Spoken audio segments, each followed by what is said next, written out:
Self-care for parents in a pandemic, finding the time when you don't have it. Parents know the drill, put on your own oxygen mask before helping your children put on theirs. It's so true, and yet it's become a cliched metaphor for parental self-care. If there was ever a time that it's especially true, it's during this now months-long pandemic and our added ongoing concerns over racial inequality. In times of crisis, self-care often goes out the window. Who talked about self-care during the 1918 full epidemic, World War II or the fall of Saigon? But this pandemic is different. Life goes on, albeit in an altered state, with parenting duties still piling up. Self-care is necessary, not optional, for recharging one's batteries and fulfilling responsibilities. Parents with younger children may be more absorbed by routines, emotional highs and lows, virtual learning and more, said Vaile Wright, the Senior Director for Healthcare Innovation at the American Psychological Association. These adults are responsible for everything their children need, while older teens might fend for themselves more often. When the well-being of your children depends on you, it can be all too easy, even gut instinct, to put yourself on the back burner. But that decision may also have to do with your own internal critic or expectations, Wright said. It's this internal message we have that says it's somehow selfish to prioritize myself either above my children or at the same level as my children or work, she added. It's usually not a message we're receiving externally. More often than not, it's this internal pressure. So you really need to address and ask yourself, where is this internal pressure coming from? Self-care is important for overall health always, but especially now as parents juggle multiple responsibilities on top of the emotional and mental turmoil caused by the pandemic and often painful discussions about racism. If you've let chronic stress build up, you're at risk of burning out, Wright said.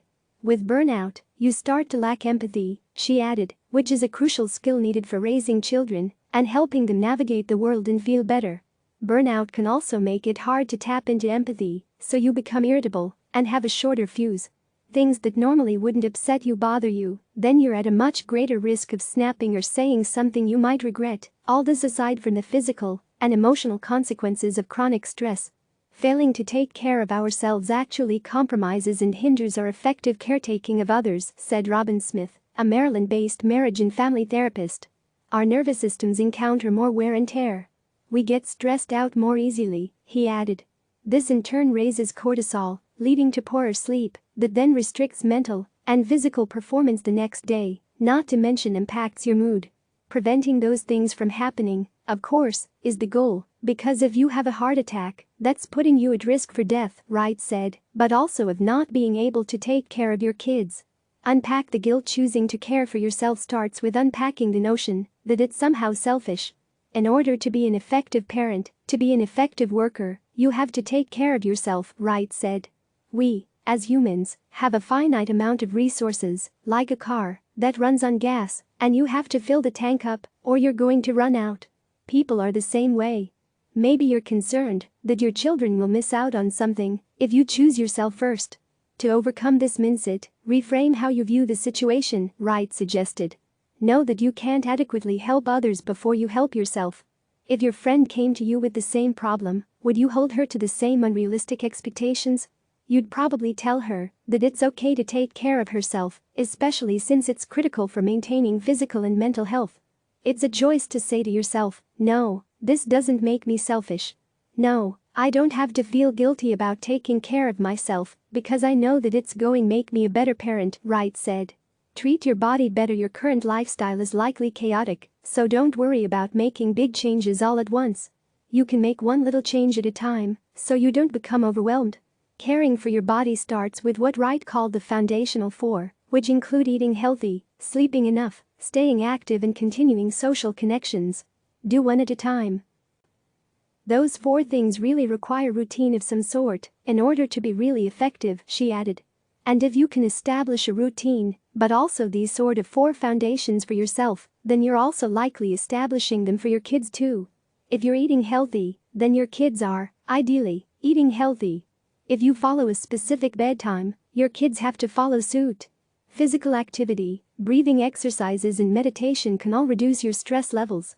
Check in on your mental health. A lot of us experience mental health problems, whether it's anxiety or stress as a physical symptom first, Wright said.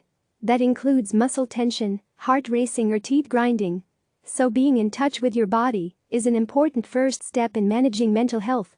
It's important to stay informed on current events, but being constantly connected to our devices elevates our stress levels, Wright said. Wake up 30 minutes earlier to enjoy a cup of coffee before reading the news. Take advantage of early morning by journaling your thoughts and feelings, working through the stress. It's okay to write about stress. Have an hour in the evening when everyone puts away their devices. Taking up hobbies like baking, jigsaw or crossword puzzles. Reading can be therapeutic. You can implement things as a family that will elevate and improve everybody's coping skills, Wright said. Allow yourself moments of joy. You might have been focused on making this pandemic experience as non-traumatic and stress-free as possible for your children. You provide them little moments of happiness when you can, and you should grant yourself those same bits of delight. They're hard to come by these days. Lowering your expectations and accepting this situation for what it is makes those opportunities easier to find, Wright said, because all your resources aren't focused on alleviating the circumstances. Take a break from work to watch a funny video and laugh. Joy involves doing things for others too. Wright and her friend enjoy a series of memes with the same running joke, so every time she sees one, she sends it to him because she knows he'll appreciate it. You could also walk outside after a meeting ends early, or put on your favorite song and dance in your living room.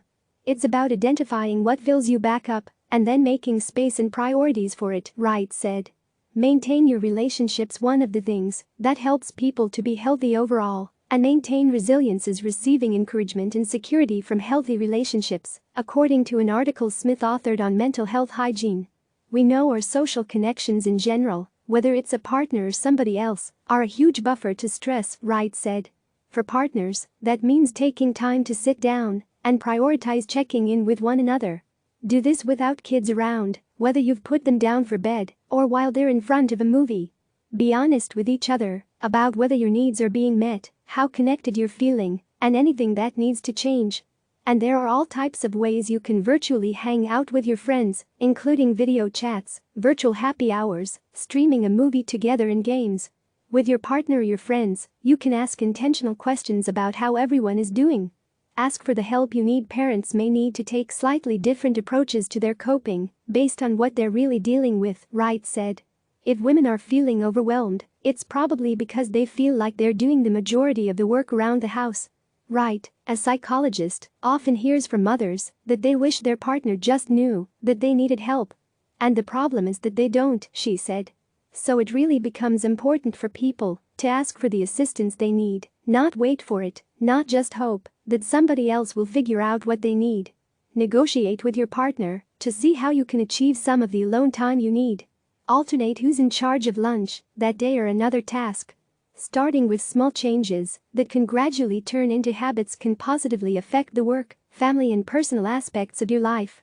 Parents who don't care for themselves properly increase the likelihood that their children will encounter a version of their parent that will terrify and/or upset them, Smith said.